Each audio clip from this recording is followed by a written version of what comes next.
സിജോ തുടരുക. ഇപ്പോൾ KC വേണുഗോപാൽ ഈ വിഷയത്തിൽ പ്രതികരിച്ചിട്ടുണ്ട്, അത് കാണാം. അല്ല, നിയമത്തിൻ്റെ വഴിക്ക് പോട്ടെ. അല്ലാതെ ഞങ്ങളെ സംബന്ധിച്ചിടത്തോളം കോൺഗ്രസിൻ്റെ നിലപാട് ഞാൻ സൂചിപ്പിച്ചു കഴിഞ്ഞു. പാർട്ടിയിൽ അദ്ദേഹം ഇപ്പോഴില്ല. അപ്പോൾ നിയമപരമായിട്ടുള്ള കാര്യങ്ങൾ പോകാൻ ഒരു വ്യക്തിക്ക് അധികാരമുണ്ടല്ലോ. ആ നിയമത്തിൻ്റെ വഴിക്ക് പോട്ടെ. സിജോ, നിയമത്തിന്റെ വഴിക്ക് പോകുമ്പോൾ രാഹുൽ മാങ്കൂട്ടത്തിൽ ഇനി എന്താണ് സംഭവിക്കുക എന്നുള്ളതാണ് ചോദ്യം. അതായത് നേരത്തെയുള്ള കേസിൽ അന്വേഷണ സംഘം അരിച്ചു പെറുക്കിയിട്ടും അദ്ദേഹത്തെ പിടികൂടാൻ സാധിച്ചില്ല. അത് ഒരുപക്ഷെ നമുക്കിങ്ങനെയും വ്യാഖ്യാനിക്കാം. അദ്ദേഹത്തിന്റെ മുൻകൂർ ജാമ്യ ഹർജി വരട്ടെ, അത് പൂർണ്ണമായും കോടതി തള്ളട്ടെ, അതിനുശേഷം അറസ്റ്റ് ചെയ്യാം എന്നുള്ളൊരു സാവകാശം ഒരുപക്ഷെ അന്വേഷണ സംഘം കൊടുത്തിട്ടുണ്ടാകാനുള്ള സാധ്യതയുമുണ്ട്. പക്ഷേ ഇനി അത് അന്വേഷണ സംഘത്തിന് ആ സാവകാശമല്ല ലഭിക്കുന്നത്. നേരെ മറിച്ച് ഒരു പൊളിറ്റിക്കൽ പ്രഷർ കൂടി അന്വേഷണ സംഘത്തിന് മുകളിൽ ഉണ്ടാകുമെന്നുള്ള കാര്യം ഉറപ്പാണ്. അതുകൊണ്ട് തന്നെ രണ്ടാമത്തെ കേസിൽ പെട്ടെന്ന് നടപടിക്രമങ്ങളിലേക്ക് കടക്കുകയും രാഹുൽ മാങ്കൂട്ടത്തിനെ അറസ്റ്റ് ചെയ്യുകയും ചെയ്യുക എന്നുള്ളതായിരിക്കില്ലേ സർക്കാരിന്റെ തീരുമാനം? തീർച്ചയായും അത്തരം സാധ്യതകളിലേക്കാണ് പോലീസ് നീങ്ങുകയും ചെയ്യുന്നത്. പക്ഷേ അതിന് കൂടുതൽ തെളിവുകൾ ആവശ്യമുണ്ട്. ഞാൻ നേരത്തെ സൂചിപ്പിച്ചതുപോലെ തന്നെ ആകെ ഈ പോലീസിന്റെ കൈവശമുള്ളത് ഒരു പരാതി മാത്രമാണ്. ആ പരാതി പ്രഥമ ദൃഷ്ടിയ തന്നെ നിലനിൽക്കും, കേസെടുക്കാൻ സാധിക്കും എന്ന് ഉറപ്പ് ലഭിച്ചതിനെ തുടർന്ന്, അല്ലെങ്കിൽ ആ ഒരു വിലയിരുത്തലിന്റെ അടിസ്ഥാനത്തിലാണ് അന്ന് FIR ഇടുന്നത്. അതിനുശേഷം ഈ അതിജീവിതയുടെ മൊഴി പോലും രേഖപ്പെടുത്തിയിരുന്നില്ല. ഇന്നാണ് അതിജീവിതയുമായി സംസാരിക്കാൻ പറ്റുന്നത്. ഉടൻ തന്നെ മൊഴി നൽകാം എന്നുള്ള കാര്യമാണ് പറഞ്ഞിരിക്കുന്നത്. ആ മൊഴിയുടെ അടിസ്ഥാനത്തിൽ മുന്നോട്ട് പോകാം. പക്ഷേ അതിനെ സാധൂകരിക്കുന്ന മറ്റു തെളിവുകൾ കൂടി വരേണ്ടതുണ്ട്. കാരണം ആദ്യത്തെ പരാതിയിൽ ഈ അതിജീവിത നൽകിയിരിക്കുന്ന ഓഡിയോ റെക്കോർഡ്സ് ഉണ്ട്, അതോടൊപ്പം തന്നെ മെഡിക്കൽ റെക്കോർഡ്സ് ഉണ്ട്. അത്തരം തെളിവുകൾ എന്നൊക്കെ പറഞ്ഞാൽ തുടക്കത്തിലെ തന്നെ അന്വേഷണ സംഘത്തിന്റെ കൈവശം ഉണ്ടായിരുന്നു. പക്ഷേ രണ്ടാമത്തെ കേസിൽ എന്ന് പറഞ്ഞു കഴിഞ്ഞാൽ ഈ മറ്റ് തെളിവുകൾ ഇല്ല. അതിൽ തെളിവുകൾ കൂടുതൽ ശേഖരിക്കേണ്ടതുണ്ട്. ഇവിടെ മൊഴി രേഖപ്പെടുത്തിയാൽ പോലും അതിനെ സാധൂകരിക്കുന്ന മറ്റ് തെളിവുകളിലേക്ക് കൂടി അന്വേഷണ സംഘത്തിന് പോകേണ്ടതുണ്ട്. അതിനുശേഷം മാത്രമേ അറസ്റ്റ് ഉൾപ്പെടെയുള്ള നടപടികളിലേക്ക് പോകാൻ പറ്റുള്ളൂ. അതിനു മുമ്പ് കയറി ധൃതിപ്പെട്ട അറസ്റ്റ് രേഖപ്പെടുത്താൻ പോയാൽ അന്വേഷണ സംഘം സംബന്ധിച്ചിടത്തോളം കോടതിയിൽ വരുമ്പോൾ അത് കോടതി പ്രധാനപ്പെട്ട ചോദ്യങ്ങളായ തെളിവുകൾ സംബന്ധിച്ച വിവരങ്ങൾ ചോദിക്കും. അത് തിരിച്ചടിയാവുകയും ചെയ്യും. പക്ഷേ എങ്കിൽ പോലും ഈ രണ്ടാമത്തെ കേസിൽ പരമാവധി വേഗത്തിൽ തെളിവ് കണ്ടെത്താനുള്ള ശ്രമം അന്വേഷണ സംഘം ആരംഭിക്കുകയും ചെയ്തിട്ടുണ്ട്. പക്ഷേ ഈ രാഹുൽ മാങ്കൂട്ടത്തെ കണ്ടെത്തുക എന്ന് പറയുന്നത് ഇപ്പോഴും പോലീസിനെ സംബന്ധിച്ചിടത്തോളം വലിയ വെല്ലുവിളിയായി നിൽക്കുകയാണ്. രാഹുലിനെ ഏറ്റവും അവസാനമായി കാണുന്നത് സുള്ളിയ എന്ന് പറയുന്ന സ്ഥലത്താണ്. അവിടെ എത്തിയെന്നാണ് വിവരം ലഭിച്ചിരുന്നത്.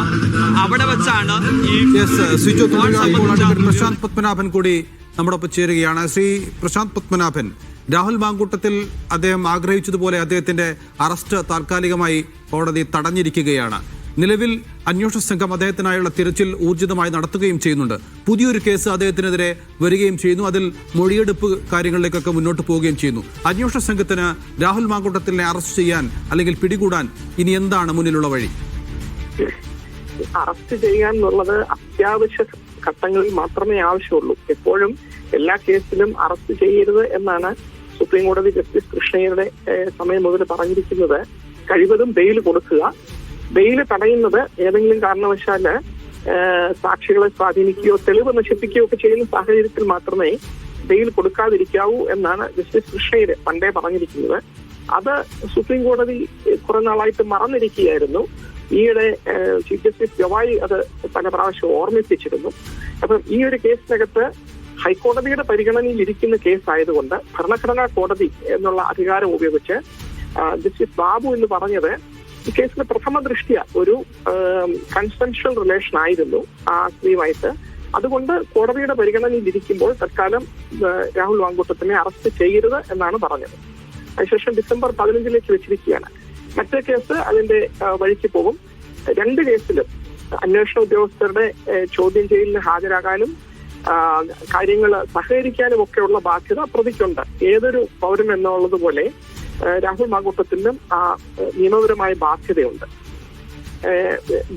ജാമ്യ ഹർജി കേൾക്കാൻ താമസം വരുമ്പോൾ ഇടക്കാല ഉത്തരവ് വഴി ആശ്വാസം കൊടുക്കണം, ഇടക്കാല ജാമ്യം കൊടുക്കണം എന്ന് ജസ്റ്റിസ് മാർക്കണ്ഡേ കാജു വിധിച്ചിട്ടുണ്ട്. അപ്പോൾ ഇന്ന് കൊടുത്തതിൽ അസ്വാഭാവികതയൊന്നുമില്ല. ഭരണഘടനാ കോടതി ശരിയായ നടപടിയാണ് എടുത്തത്. പബ്ലിക് പ്രഷർ എത്ര തന്നെയാണെങ്കിലും നിയമത്തിന്റെ തത്വങ്ങൾ അനുസരിച്ച് തന്നെയാണ് ഇന്ന് ആ വിധി വന്നിരിക്കുന്നത്. ശ്രീ പ്രശാന്ത് പത്മനാഭൻ, ഈ സെഷൻസ് കോടതിയുടെ ഉത്തരവ് താങ്കൾ ശ്രദ്ധിച്ചു കാണുമെന്ന് മനസ്സിലാക്കുന്നു. അതിൽ ഈ ഉഭയസമ്മതപ്രകാരമുള്ള ബന്ധമെന്ന് പ്രതി വാദിക്കുമ്പോഴും അവിടെ ഗർഭചിത്രം നടന്നു എന്നതിന് തെളിവുകൾ അന്വേഷണ സംഘം ഹാജരാക്കുകയും ചെയ്തിരുന്നു. അതുകൊണ്ട് തന്നെ ആ കാര്യം ഹൈക്കോടതി പരിഗണിച്ചില്ല എന്നാണ് നമ്മൾ മനസ്സിലാക്കേണ്ടത്.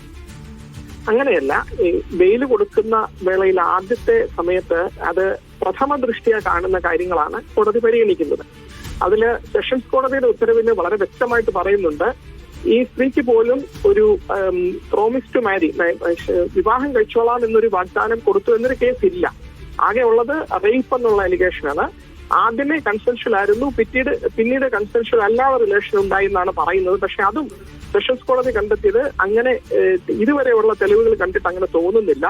റിലേഷൻ കൺസെൻഷ്യൽ ആയിരുന്നു എന്ന് പറയുന്നു. പിന്നെ ഗർഭഛിദ്രം നടന്നു എന്നുള്ളതിൽ സംശയമൊന്നുമില്ല. അതില് 2 ഭാഗവും തെളിവ് കൊടുത്തിട്ടുണ്ട്.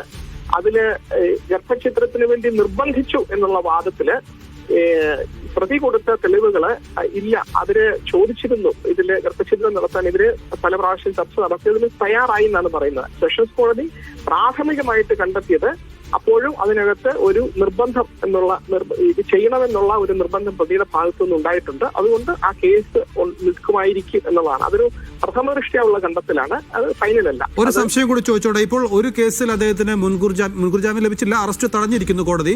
രണ്ടാമതൊരു കേസ് നിലവിലുണ്ട് താനും. ഈ നിലവിലൊരു കേസിൽ അറസ്റ്റ് തടഞ്ഞ സാഹചര്യത്തിൽ രണ്ടാമതൊരു കേസിൽ അറസ്റ്റ് ചെയ്യുന്നതിന് വല്ല തടസ്സവും നിയമപരമായി ഉണ്ടോ? അങ്ങനെ നിയമപരമായിട്ട് തടസ്സമില്ല. സാധാരണഗതിയിൽ അത്രയ്ക്ക് അത്യാവശ്യമുള്ള കേസുകളിൽ മാത്രമേ ചെയ്യാറുള്ളൂ. കാരണം ഈ ഒരു കേസിൽ ഹൈക്കോടതിയുടെ പരിഗണനയിലിരിക്കുന്നു, 15-ാം തീയതി വരുന്നു. അതുവരെ അറസ്റ്റ് തടഞ്ഞിരിക്കുന്നു. രാഹുൽ മാങ്കൂട്ടത്തില് തിരിച്ചു വന്ന അന്വേഷണ ഉദ്യോഗസ്ഥരുമായിട്ട് സഹകരിക്കുകയാണെങ്കിൽ മറ്റേ കേസ് അതിന്റെ വഴിക്ക് അതിലും അന്വേഷണം നടക്കും. അതിൽ എന്തെങ്കിലും സാഹചര്യങ്ങള് ഇദ്ദേഹം തെളിവ് നശിപ്പിക്കുകയോ സാക്ഷികളെ സ്വാധീനിക്കാൻ ശ്രമിക്കുകയോ അങ്ങനെ എന്തെങ്കിലും ഒരു അത്യാവശ്യ സാഹചര്യം വന്നാൽ മാത്രമേ അറസ്റ്റ് ചെയ്യേണ്ട ഒരു ബാധ്യത വരുന്നുള്ളൂ. അല്ലെങ്കിൽ അറസ്റ്റ് ചെയ്യാതെ തന്നെ അന്വേഷണം മുന്നോട്ട് കൊണ്ടുപോകാൻ കഴിയുന്നതാണ്. നിയമപരമായിട്ട് രണ്ടാമത്തെ കേസില് അറസ്റ്റ് ചെയ്യുന്നതിന് തടസ്സങ്ങളൊന്നുമില്ല. പക്ഷെ സാധാരണഗതിയിൽ അതിന്റെ ആവശ്യം വരാറില്ല. വളരെയധികം നന്ദി ശ്രീ പ്രശാന്ത് പത്മനാഭൻ പ്രതികരിച്ചതിന്.